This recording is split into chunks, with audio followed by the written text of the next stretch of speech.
Hoover Dam is one of the greatest engineering feats of the 20th century.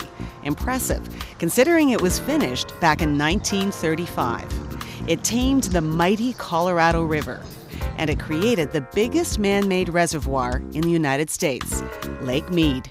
Ever since, this lake in the middle of the desert has been a home to wildlife and a tourist destination. But there's a whole other world down below. There's railroad tracks right here. There is, this is some kind of screen with hoppers, and then there's a foundation over here. Okay. Dave Conlon is an archaeologist with the National Park Service. He's also a diver. You'll be in the chase boat. And in this job, he gets to combine both. I don't think that will get below 150 feet. He and this team of divers will see Lake Mead as it's never been seen before. They'll be mapping the bottom, where entire buildings once stood and thousands of people worked, building Hoover Dam. It was 1931, the Depression, so thousands of men, many with their families, traveled from across the United States eager to work on the massive project. Boulder City was built to house them, and it's still here today. But the work was hard and dangerous. First, they had to redirect the river, a feat in itself. Then, to build the dam, they needed massive amounts of concrete. More than 100 million tons of concrete make up Hoover Dam. To make it, they needed aggregate, or gravel. So a huge aggregate plant was built near the dam, with an elaborate rail system to transport it in.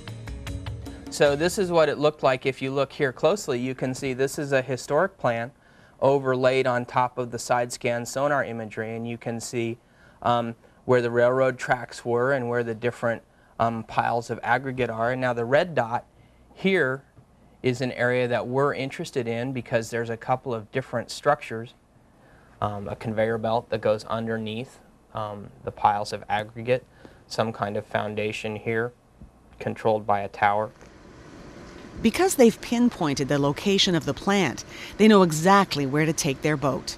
And even from the surface, because water levels are currently so low, you can see a tower that's part of the structure they're looking for.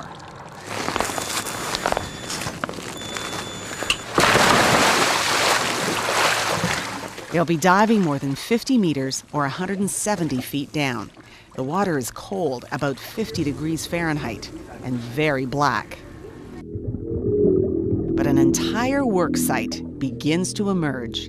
These walls and crevices would seem mundane on land, but underwater, they take on a surreal quality. There are piles of aggregate everywhere, hoppers where it was shoveled to make the cement, storage areas, and ladders where the workers scrambled in and out. It's worth remembering that close to 100 men died in the building of Hoover Dam. They worked with dynamite at dangerous heights and in tunnels where many were overcome with carbon monoxide poisoning from the equipment.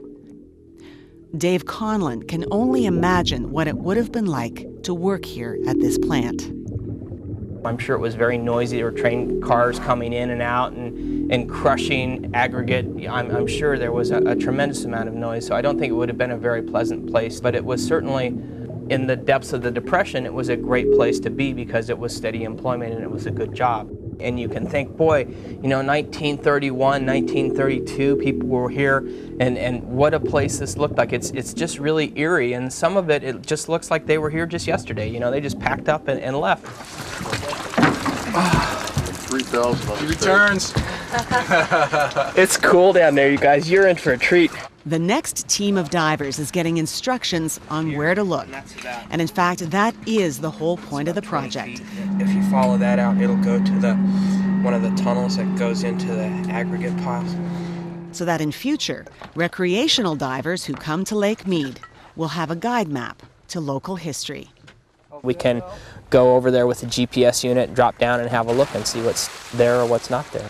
And then divers can come out and they can dive on this and see what we've seen and experience it for themselves. In fact, there's much more below than just this plant. Entire towns were evacuated, then flooded, once the mighty dam opened its gates. There's all sorts of stuff here. I mean, there is the Lost City, which is an Anasazi ruin, which is underwater. There are historic mines and mills. There are ranches that were at the bottom of the Colorado River. They're all here, and that's all part of the larger project. With the help of historical documents and technology, they hope to locate many of the structures that were lost underwater. Lake Mead may have covered them, but they're still there.